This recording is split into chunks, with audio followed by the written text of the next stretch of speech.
ప్రభువైన యేసు క్రీస్తు నామములో ప్రియులందరికీ శుభములు వందనాలు తెలియజేస్తూ ఉన్నాను. Praise the lord. ప్రియులరా, ఈ శ్రేష్టమైన సందర్భంలో కూడా చిన్న సన్నివేశాన్ని మీ ముందుకు తీసుకురావాలని నేను ఆశపడుతూ ఉన్నాను. Praise the lord. ప్రియులరా, ఒకసారి ఒక గ్రామంలో చెప్పులు కుట్టుకునేటువంటి ఒక వ్యక్తి ఉండేవాడు. అతడు పగలంతయు ఒక దుకాణం పెట్టుకొని చెప్పులు కుట్టుకొని రాత్రికి వచ్చి పరున్నాడంట. ఆ రాత్రి బాగా అలసిపోయాడు, బాగా పండుకొని ఉన్నాడు. పండుకొని ఉన్నప్పుడు ఒక చక్కటి కళ ఒకటి వచ్చింది ఆయన. ఏమి కళ అని అంటే, యేసుక్రీస్తు వారు రేపటి దినాన ఆయన షాప్కి వస్తున్నాడు అన్న ఒక కళ ఆయనకు వచ్చేసింది. ఉదయకాల సమయంలో బదలా లేచాడు. లేచి తన భార్య దగ్గర చెప్పి, అమ్మాయి, ఈరోజు చక్కటి వంటకం చెయ్యి అని చెప్పాడు. ఏంటండి అని అంటే, ఏం లేదురే, బాగా మంచి నీకు తెలిసినటువంటి వంట బాగా ఎప్పుడు చేస్తావు కదా, ఆ బాగా తెలిసినటువంటి ఆ వంట చెయ్యి అని చెప్పాడు. ఆమె చక్కగా వంట చేసేసి ఆయన చేతికి ఇచ్చేసి ఎప్పట్లాగానే వెళ్ళిపోయాడు. ఉదయకాల సమయంలో 9 గంటలకు తన యొక్క షాప్కి, దుకాణానికి వెళ్ళిపోయాడు. వెళ్ళిపోయి కూర్చున్నాడు. సమయం అవుతూ ఉంది. 9 అయింది, 10 అయింది, 11 గంటలు అయింది. యేసుక్రీస్తు వారు వస్తాను అని చెప్పిన ఆ ఒక్క కళ నిజమయ్యే టైం వస్తుందేనని గడియ చూస్తూ ఉన్నాడు. ఎప్పుడు వస్తాడు యేసుక్రీస్తు వారు, ఎప్పుడు వస్తాడు యేసుక్రీస్తు వారు చూస్తూ ఉన్నాడు. 10 అయిపోయింది, 12 అయిపోయేసింది. యేసుక్రీస్తు వారు రాలేదు. ఇక 1 గంట సమయాన తన యొక్క దుకాణం షాప్ ఎదురుగా ఒక ముసలాయన వస్తూ ఉన్నాడు. చాలా నీరసిల్లిపోయి, చాలా బక్క చిక్కిపోయి, నెత్తంతా చింపిరితనంగా ఉండేసి కర్ర పట్టుకొని ఒక ఆయన వస్తూ ఉన్నాడు. వస్తూ ఉంటే ఈ దుకాణంలో ఉండి ఈయన చూశాడు. గబగబా వెళ్ళి ఆ ముసలాయన్ను దగ్గర తీసుకుని వచ్చేసి, ఏంటండి ఇంతటి ఎండపోటుకి ఇలా వచ్చారు, ఎవరు లేరా తోడు, ఒంటరిగా వచ్చారు, ఎక్కడ పడిపోయేటట్టు ఉన్నదని చాలా నీరసిల్లిగా ఉన్నారు, రండి నా ఒక దుకాణంలో షాప్లో కొంత విశ్రాంతి తీసుకుందరు కదా, రండి అని చెప్పారు. వెంటనే ఆ ఒక్క పెద్దాయన అంట, అయ్యా, ఆహారం తిని 4 దినాలు అవుతుంది, చాలా ఆకలిగా ఉందయ్యా, దప్పిగ్గా ఉందయ్యా అన్నాడు. ఇతని దగ్గర ఆహారం ఉంది, కానీ ఎవరి కోసం సిద్ధపాటు చేశాడంటే, రానున్నటువంటి యేసుక్రీస్తు వారి కోసం సిద్ధపాటు చేశాడు. మనసులో నేను అనుకుంటున్నా, అరే, యేసుక్రీస్తు వారి కోసం నాకు నచ్చిన ఆహారం తీసుకుని వచ్చాను, చక్కగా ప్రిపేర్ చేసుకొని, కానీ యేసుక్రీస్తు వారు ఇంకా రావట్లేదు, ఒకవేళ ఆలస్యమవుదేమో, కానీ ఈయనేమో ముసలాయిడ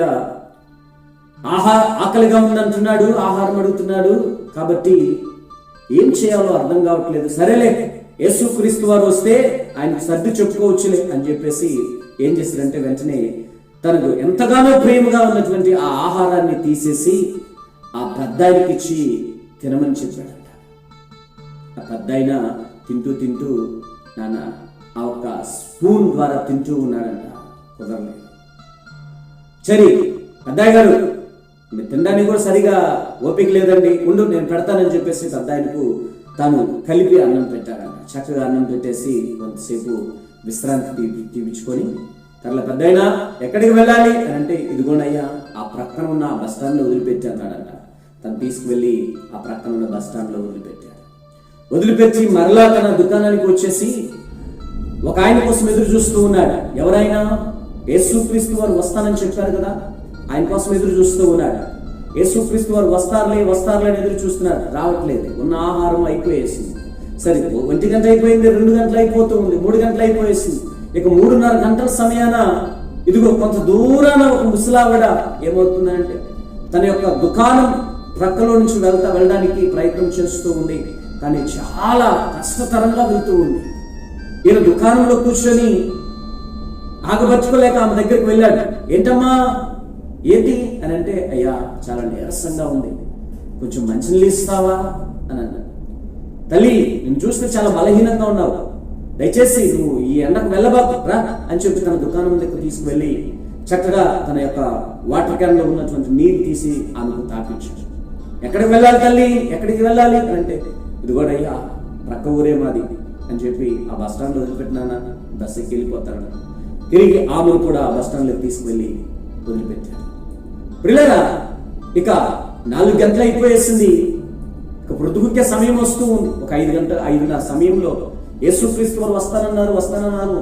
మొత్తానికి నాకు కల ఏదో తప్పుగా వచ్చింది అని చెప్పి తనలో తాను మదన పడుతూ ఉన్నాడు. ఇంతలో ఒక అతను చిన్న బాలుడు ఏడ్చుకుంటూ తన షాప్ వైపు వస్తూ ఉంటే, రే బాబు ఏంట్రా ఏడుస్తున్నావు, ఏడుస్తున్నావేంటి అంటే, మా నాన్న అమ్మ తప్పిపోయారు, ఎక్కడికి వెళ్ళాలో తెలియలేదు, నేను తప్పిపోయాను, నాకు దారి తెలియట్లేదు అంటే, ఇట్రా అని చెప్పి తన షాప్లో కూర్చొని పెట్టి కొన్ని బిస్కెట్లు ఇచ్చేసి నీళ్ళు తాపించేసి, ఎక్కడ మీ ఇల్లు వివరంగా చెప్పు, నేను తీసుకొని వదిలిపెడతాను. వెంటనే అతను అన్నాడంట, ఇదిగో ఈ రూట్ లో వెళ్తే వస్తానంటే చక్కగా ఏం చేస్తుంటే, నేను వెళ్ళేటప్పుడు నేను తీసుకెళ్తాను కూర్చొని చెప్పాడంట. కూర్చొని ఆలస్యం అయిపోయేసింది, పొద్దుపోతుంది. ఇక అనుకుంటున్నారంట మనసులో, యేసుక్రీస్తు నువ్వు వస్తానని చెప్పావు, నువ్వు రాలేదయ్యా, నాకు కళ వచ్చింది, అది నిజం కాదు అని తనలో తాను మదన పడుతూ ఏమైపోయిందంటే ఇంటికి వెళ్ళిపోయాడట. ఆ బాలుని వారి యొక్క ఇంట్లో దించేసి వెళ్ళిపోయి మరలా యథాప్రకారము తన యొక్క గదిలో పండుకొని ఉండి అలా తల చాచి అలా పండుకొని ఉన్నప్పుడు మరలా అడుగుతున్నాడు, యేసుక్రీస్తు నువ్వు వస్తానని చెప్పావు కదయ్యా, నేను అడిగినాను చక్కగా నాకు కళ వచ్చింది, వస్తానని చెప్పావు, రాలేదు ప్రభువా నువ్వు అని అడిగాడు. అప్పుడు యేసుక్రీస్తు వారు మాట్లాడుతున్నారు, రే నాన్నా, నువ్వెందుకు దిగులు చెందుతున్నావు, నువ్వెందుకు మదన పడుతున్నావు, నేను నీకు కళ రీతిగా వచ్చి చెప్పినట్టుగా చేశాను కదా, నేను నీ దుకాణంలోకి షాప్లోకి వచ్చాను కదా, నువ్వెందుకు దిగులు చెందుతున్నావు, ఎప్పుడు వచ్చావు ప్రభువా, వచ్చి మాటలు కాకపోతేను అని అంటే, అప్పుడు చెప్తున్నాను, రే నేను నీ యొక్క షాపు దగ్గరికి 3 సార్లు వచ్చాను రా అని అన్నాడు. ఏంటి ప్రభు అబద్ధాలు చెప్తున్నా అంటే, అప్పుడు అన్నాడు, ఒకసారి నేను ముసలాయినిగా వచ్చాను, ఒకసారి పెద్దావుడిగా వచ్చాను, 3వదిగా చిన్న బాలుడి రూపంలో వచ్చాను, వీరందరికి ఉపచారం చేశావురా, నువ్వు అంటున్నావే నేను నాకు ఆహారం కట్టలేదని, నా కొరకు సిద్ధపరిచిన ఆహారం నీకోసమే తీసుకొచ్చాను, నువ్వు మదన పడుతున్నావు చూసావా, సాక్షాత్తు నీవే నాకు తినిపించావురా, అర్థమవుతుందా, నీవే నాకు తినిపించావు అంటే ఇతను ఒప్పుకోలేదంట. లేదు ప్రభువా, వారు దారిని వెళ్ళే ముసలోళ్ళు కదా అని అంటే, అప్పుడు ప్రభువారు చెప్తున్నాను, రే నానా నీ యొక్క గుణాన్ని నేను పరీక్షించడానికి ఈ 3 నేను పంపాను, అర్థమవుతుందా, ఈ 3 నేను పంపిన వారే నీ బుద్ధి తెలిపించుకోవడానికి, నీ యొక్క మనస్తత్వం తెలిపించుకోవడానికి.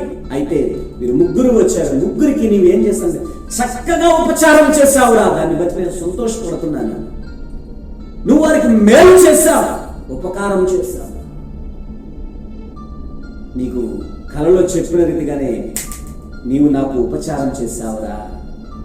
అప్పుడు అంటున్నాడు, అయ్యా నేను చేసింది వాళ్ళకి కదా అంటే, రే నువ్వు ఇతరులకు చేస్తున్నావు చూసావు సహాయము, ఇతరులకు చేసావు చూసావు ఉపచారము, ఉపకారము, అది సాక్షాత్తు నాకు చేసినట్టే రా బిడ్డ అని అన్నాడట. అప్పుడు మనసులో తన పరిశుద్ధ గ్రంథంలో నుంచి ఒక మాట జ్ఞాపకం, ఇతరులకు చేసిన ఆ ఉపకారం కావచ్చు, మేలు కావచ్చు, ప్రభు గారు చెప్పారు కదా మత్తయి సువార్తలో, సాక్షాత్తు నాకే చేసినట్లని ప్రభు గారు చెప్పారు కదా, నేను ఆకలి కొని వచ్చినప్పుడు ఆహారం పెట్టితే, దాహం కలిగి వచ్చినప్పుడు దాహం ఇస్తాడు, నువ్వు ఇతరులకు చేసినవి చూసావా, అది నాకు చేసినట్లే అని ప్రభు గారు చెప్పాడు కదా. ఆ మాట జ్ఞప్తికి తెచ్చుకుని, ప్రభువా నీకు వందనాలు అని చెప్పాడు. ప్రియులారా, ఈ సన్నివేశం ఎందుకు చెప్పానంటే, వాస్తవానికి గలతీ పత్రికలు కూడా ఒక మాట రాయబడి ఉంటుంది, ఉపకారము చేయ మరవకుడి, ఆతిథ్యము చేయ మరవకుడి అని చెప్పి రాయబడి ఉన్నది. క్రైస్తవ బిడ్డలమైన మనము, దేవుని కుమారులుగా కుమార్తెలుగా పిలువబడుతున్న మనము, ఇదిగో ధర్మము, ఉపకారము, సహాయం చేయ మరవకూడదు. ఆమేన్. క్రైస్తవ బిడ్డని రొమ్ము విరిచి చెప్పుకుంటున్నావు, కానీ ప్రభు వారు చెప్పిన మాటను నువ్వు ఈనాడు నువ్వు పాటిస్తున్నావా? ఏం చెప్పాడు ప్రభు వారు? ఇతరులకు, పేదలకు నువ్వు సహాయం చేయమని చెప్పారు. నీ పొరుగు వారికి సహాయం చేయమని చెప్పారు. కష్టంలో ఉన్న వారికి మేలు చేయమని చెప్పారు, ఉపకారం చేయమని చెప్పారు, ధర్మం చేయమని చెప్పాడు. మరి నీవు చేస్తున్నావా ఇది నానా? కష్టంలో ఉన్న వారిని చూసి పక్కపక్క నవ్వి వెళ్ళిపోతున్నావా?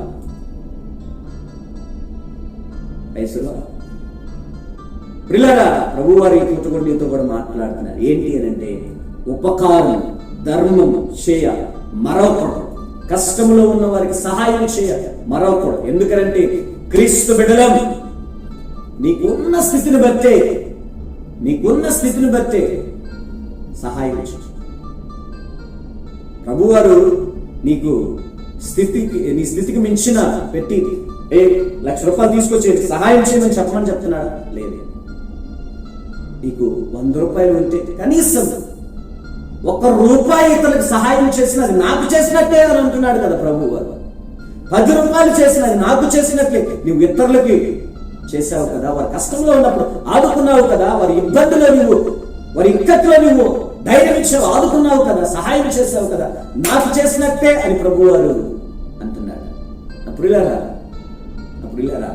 ఈనాడు ప్రభువారు రావాలి, ప్రభువారికి చేయాలి, ప్రభువారు నా ఇంట్లో ఉండాలి, ప్రభువారితో నేను మాట్లాడాలి, ప్రభువారితో సహవాసం చేయాలి, ప్రభువారికే డబ్బులు ఇవ్వాలి అని చాలా మంది తప్పుటి అభిప్రాయాలతో ఉంటారు. ఒక మాట చెప్పనివ్వండి, ప్రభువారికి నువ్వు 1,000 రూపాయలు ఇచ్చినా ఆయన సంతోషపడ్డాడు. ప్రభువారికి నువ్వు 1,00,000 రూపాయలు ఇచ్చినా సంతోషపడ్డాడు. ఆయన డైరెక్ట్ గా నువ్వు చేసేసి ప్రభువారు ఏది సంతోషం అంటే, యేసుక్రీస్తు వారికి ఏది మెప్పు అని అంటే, ఇదిగో కష్టంలో ఉన్నవారికి చేయూతనిస్తున్నావు చూసావా, ఇబ్బందిలో ఉన్న వారిని ఆదుకుంటున్నావు చూసావా, అప్పుడు సంతోషపడతాడు. పర్వాలేదురా నా కుమార్తె ఎంత ప్రేమ కలిగి ఉంది, పర్వాలేదురా నా కుమార్తె ఎంత ఉపకారం, ధర్మం చేసే గుణము కలిగి ఉంది అని. దాహము కలిగిన వారికి నీరిచ్చావు చూసావా, అందులో దాగి ఉంది నువ్వు యేసయ్యకు చేసే ఆ పరిచారం. ఆకలి కొన్న వారికి నువ్వు ఆహారం పెడుతున్నావు చూసావా, అందులో దాగి ఉంది దేవుని మీద నీకు ఎంత ప్రేమ ఉన్నదని. ప్రైజ్ ది లార్డ్, హల్లెలూయా. సహాయం కోరి నీ దగ్గరికి వచ్చిన వారిని నీవు సహాయం చేసి పంపించావా, అందులో ఉంది నీవు దేవునికి ఎంత సహాయం చేసావని. Praise the Lord. ఒక్క మాట జ్ఞాపకం చేసుకోనండి ప్రియులారా, మనకు శక్తికి మించి నిన్ను ప్రభువారు చేయమలేదు, కానీ మన శక్తి ఎంతో ఆ శక్తిలోనే మనం ఇతరులకు సహాయం చేయడం, ఉపకారం చేయడం, ధర్మం చేయడం మరచిపోకూడదు. Praise the lord. నా ప్రియులారా, ఇతరుల ఎడ ప్రేమ కలిగి ఇతరులకు సహాయం చేసే వారిగా మనం ఉండాలని ప్రభువారు కోరుతూ ఉన్నారు. Praise the lord. నా ప్రియులారా, ఈ పూట కూడా దేవుని యొక్క మాటలు దైవ బిడ్డలారా, మీరు కూడా దేవునికే సహాయం చేస్తాం, దేవునికే ధర్మం చేస్తామని ఆ ఒక్క మనస్తత్వంతో ఉంటే ప్రభువారు అంటారు, నువ్వు నాకు చేయని అవసరం లేదురా నాన్న. నీ ప్రక్కన ఆకలిగని ఉన్నాడు చూసావా, వాడికి ఆహారం పెట్టు నాకు చేసినట్టు. నీ పొరుగింటిలో దాహం కలిగి ఉన్నాడు చూసావా, వాడికి నీళ్ళు నాకు చేసినట్టు. ఇదిగో కష్టతరంలో ఒకడు ఉన్నాడు చూసావా, వాడికి 1 రూపాయి నాకు ఇచ్చినట్టు, నాకు చేసినట్టు అని ప్రభువారు తేటగా మాట్లాడుతున్నారు. కాబట్టి ఇలాంటి లక్షణము కలిగి మనము ఆత్మీయ భక్తిని కొనసాగించుకోవాలి. కానీ ఇదిగో కష్టంలో, ఇరుకులో, ఇబ్బందులో ఉన్న వారిని చూసేసి నవ్విపోయేవారుగా మనం ఉండకూడదు. Praise the lord. ఒక మాట చెప్తారు చివరిగా, ఇదిగో దొంగల చేతిలో పడ్డటువంటి యెరూషలేము పట్టణం నుంచి యెరికోకు దిగి వచ్చినటువంటి ఒక వ్యక్తి దొంగల చేతిలో పడ్డాడు కదా. ఆ దొంగల చేతిలో పడినప్పుడు ఎవరు అతనికి ఉపచారం చేసింది, ఎవరు అతని యొక్క గాయం కట్టింది, ఎవరు అతనికి మేలు చేసిందని అంటే సమరయుడు గాయం కట్టాడు. సమరయుడు పూటకొలవాని దగ్గరికి తీసుకువెళ్ళాడు. సమరయుడు అతనికి చెల్లించవలసిన రుణం ఏదో చెల్లించాడు. ఆ సమరయుడే నజరేయుడైన యేసుక్రీస్తు వారు. ఆయన చెప్పకనే చెప్పాడు, నా వలె ఇతరులకు సహాయం చేయమని. ఎంతో మంది గాయపడ్డ వారిని చూసి వెళ్తూ ఉన్నారు ఎంతో మంది, వారిని చూసి నవ్వి వెళ్తూ ఉన్నారు ఎంతో మంది, వారి యొక్క స్థితి చూసి వెళ్తూ ఉన్నారు ఎంతో మంది, పడిన వారిని చూసి నవ్వి వెళ్తూ ఉన్నారు. వారిలో నువ్వు ఉండకూడదు. నువ్వు ఎలా ఉండాలంటే, ఇదిగో గాయపడిన వారిని గాయం కచ్చే విధంగా ఒక మంచి సమరైన వలె బుద్ధి కలిగి ఉండాలి, లక్షణం కలిగి ఉండాలి. యేసుక్రీస్తు వారు అదే కదా మనకు నేర్పించేది. అలాంటి లక్షణాలు కలిగి మనము మన ఆత్మీయ భక్తిని కొనసాగింప చేసుకుందాం. తప్పకుండా మనల్ని, మన కుటుంబాలను నా ప్రభు సియోనులో నుంచి ఆశీర్వదిస్తాడు. Praise the Lord. అలాంటి కృప నా ప్రభు దయచేయునుగాక. ఆమేన్. Praise the Lord. God bless you. God bless you. దేవుడు మన 50 మందిని దీవించి ఆశీర్వదించునుగాక. ఆమేన్.